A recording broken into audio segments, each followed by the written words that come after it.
ben écoutez, bienvenue à tous. Salut Gilles. Salut. Gilles. Bonjour, ouais, bien sûr. On est donc à The Next Convention aujourd'hui. Je crois que c'est la première fois que vous venez ici pour présenter vos Absolument, produits. ouais, absolument. J'ai été invité par l'ami Michel Chevalet, que tout le monde connaît. J'espère. En tout cas, vous allez le découvrir. Moi, je voulais vous faire découvrir votre magazine. Est-ce que vous pouvez nous en parler un petit peu? L'Astronomie, c'est un magazine qui est un mensuel, que tous les mois en kiosque ou sur abonnement, comme vous voulez, pour le recevoir à la poste dans votre boîte aux lettres. C'est un magazine, c'est le seul magazine qui traite d'astronomie et d'astronautique. Je viens de le souligner, c'est le seul magazine à apparaître tous les mois. Absolument. Il est édité par la Société astronomique de France, qui est une association reconnue d'utilité publique qui a été créée il y a bientôt 140 ans par Camille Flammarion, le plus célèbre des astronomes de l'histoire française. On peut vous retrouver notamment tous les ans au RCE, je suppose. Alors on est au RCE, on est à Florence, au grand festival d'astronomie de Florence tous les étés. Généralement c'est fin juillet, début août, donc près de Toulouse. On est aussi aux rencontres Astrociel de Val-de-Rôme au mois d'août, du 28 cette année c'est du 28 au 25 août 2023. Donc on est présent un peu partout en France, aussi dans les grands festivals d'été. Oui. Et puis on a des correspondants régionaux un peu partout dans toutes les régions, dans tous les départements français. Je regardais un petit peu, c'est très détaillé. Enfin, moi, ça m'intéresse beaucoup. Alors, on a beaucoup fait Orion sur la chaîne. Et là, ça me plaît bien les plans de coupe comme ça. Je voulais savoir, votre magazine s'adresse à un public débutant? C'est pour tout le monde? Alors globalement c'est pour tout le monde, mais c'est vrai que c'est quand même c'est très sérieux en fait. Oui. C'est de la vulgarisation scientifique et de l'actualité, astronomie, astronautique, exploration spatiale, aussi bien exploration humaine que exploration robotique, les dernières nouvelles du cosmos. Et puis des astronomes amateurs aussi, des gens qui vont vouloir observer le ciel avec des cartes assez faciles à comprendre. Si vous avez des jumelles, un télescope, une lunette ou à l'œil nu, vous avez toutes les éphémérides tous les mois de ce qu'il ne faut pas louper dans le ciel. Mais bon, c'est quand même un magazine de bon niveau, quoi. Mais c'est pour tout le monde. Alors moi j'ai un petit mot pour l'association astronomique Auboise, puisque je suis troyen, je m'entends très bien avec eux. D'ailleurs je pense qu'ils vous connaissent, mais j'irai leur reparler de vous. Vous êtes quand même assez connu en France. Oui, bien sûr. En fait, si vous voulez, Camille Flammarion, il y a 140 ans, c'était un peu le Hubert Reeves et le Carl Sagan français. Donc le monde entier connaissait Camille Flammarion, le monde entier connaissait Juvisy, là où il avait son observatoire. Et le monde entier connaissait l'astronomie parce qu'on y lisait les dernières nouvelles des scientifiques en matière d'astronomie, d'astrophysique et des dernières connaissances et découvertes. Très bien. Et je vois aussi, donc vous éditez aussi des livres. Absolument. Un livre qui a l'air bien aussi là-bas pour les fans de Thomas Pesquet et notamment des astronautes européens. Alors ça c'est l'éditeur c'est Ginko, mais effectivement c'est sous le patronage de la Société astronomique de France. Oui. Donc c'est un ensemble de co-auteurs sous la direction de Pierre-François Mouriot, qui était le président de la commission astronautique dans l'association, qui est journaliste à Air et Cosmos. Et avec tout un ensemble de co-auteurs, on a commis cet ouvrage sur 3 astronautes européens sur orbite. On les connaît très bien. Voilà, Thomas, Mathias et Samantha. Mathias, il est un peu nouveau, c'est un peu le nouveau de la bande. Alors Mathias, en fait c'est l'allemand, donc il est moins connu en France. Samantha c'est l'italienne. Elle est connue, Samantha. Elle est très connue. Et puis les 3 sont des astronautes exceptionnels, Oui. avec des qualités humaines absolument fantastiques. Les 3 parlent un français d'ailleurs absolument remarquable. Vous avez déjà eu la chance de rencontrer, je pense, Thomas?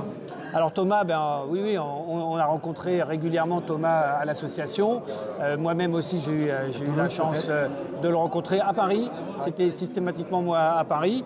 Mais Thomas, j'ai beaucoup travaillé sur ces images en fait, parce que c'est un peu ma spécialité, l'imagerie de la planète Terre et des autres planètes du système solaire. Et donc c'est toujours un bonheur de pouvoir regarder le travail que Thomas a fait depuis la station spatiale internationale. Je pense qu'on a tous une question, même si c'est hors sujet, qui nous brûle les lèvres. Est-ce que Thomas est pareil dans la vraie vie, entre guillemets, qu'il paraît à la télé, on va dire, sur les réseaux? Écoutez, dans la vraie vie, Thomas, c'est un garçon extrêmement sympathique. Il a énormément de qualités humaines. Je pense qu'il est très généreux.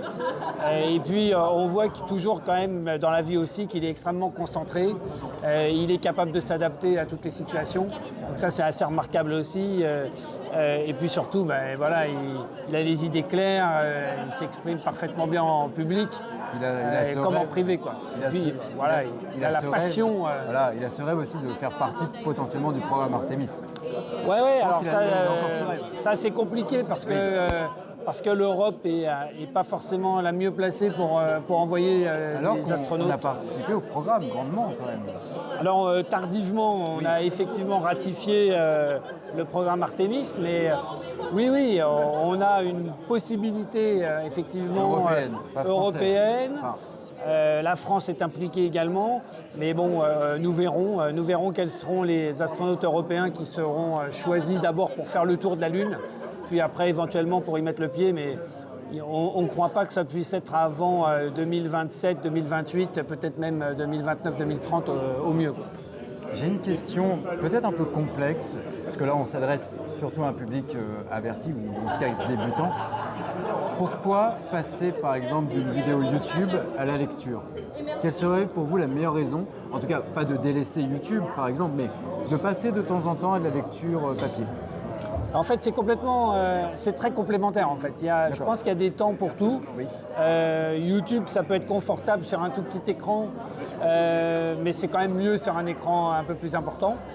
Et puis le papier, vous pouvez y revenir régulièrement de manière déconnectée, sans vous abîmer les yeux avec de la lumière sur votre smartphone ou sur votre écran. Il n'y a pas besoin de batterie du coup sur le papier. Je pense que c'est très complémentaire. On a une chaîne Discord aussi à la commission jeune pour la jeunesse qui est animée par des jeunes qui ont 16, 17, 18, 19 jusqu'à 25 ans. Qui sont là pour parler aux jeunes. Qui sont là pour parler effectivement aux jeunes. Non, le papier c'est pas mal aussi. Nous ça fait bientôt 140 ans qu'on édite du papier. Voilà, on est passé en couleur il y a longtemps, on est passé en kiosque il y a longtemps. Je crois que le papier a toujours de l'avenir. Et puis, sans vouloir parler d'argent, même si ça intéresse les gens, je le trouve pas si cher pour un numéro mensuel. Ouais, non, complètement. C'est 6,80 € et puis vous avez des formules abonnement qui sont assez sympas aussi. Donc, ouais, c'est pas mal. C'est un bon magazine.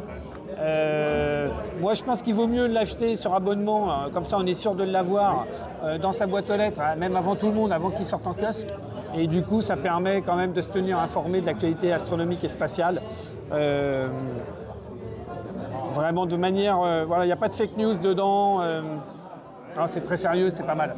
Pour parler, mais non, franchement, je ne vais pas vous mentir, je vous ai découvert à The Next. Je suis un peu comme tout le monde, je connais ce que je vois. Parfois, je ne vais pas forcément à la recherche, mais comme quoi, on peut trouver aussi sur des petites perles. The Next, c'est vraiment un événement étonnant, quoi. C'est une très belle convention. C'est pas une convention gigantesque, c'est une convention à taille humaine. Il y a un espace, il y a plein de cosplays, il y a vraiment des fans. On a le directeur qualité d'Ariane Espace qui était là hier. Oui, absolument. Il y a des gens qui sont vraiment des passionnés. Il y a Michel Chevalet qui est là. Des gens qui sont passionnés, qui sont sérieux, qui ne se prennent pas au sérieux et qui transmettent leur passion, quoi. Je crois que c'est surtout ça en fait. Pour la petite histoire, parce que la jeune génération ne connaît peut-être pas forcément Michel Chevalet, mais vous allez sûrement parler mieux que moi. Ce monsieur a démocratisé un petit peu l'espace. Enfin, je ne sais pas si le terme est bon. Ouais, il a participé, il a fait partie des pionniers à la télévision. L'histoire française. Voilà, et l'histoire de la vulgarisation scientifique, effectivement, et d'expliquer au plus grand nombre, sur TF1 notamment à l'époque, et maintenant sur CNews, d'expliquer au plus grand nombre la science, la technique, les connaissances, pour transmettre en fait l'avancée et les dernières recherches scientifiques pour essayer de les décortiquer, de les expliquer aux gens pour que les gens puissent comprendre avec des mots simples et parfois des choses extrêmement complexes. Alors vive la Société astronomique de France et son magazine L'Astronomie. Et comment vous retrouvez du coup? En kiosque. Kiosque. Sinon sur internet?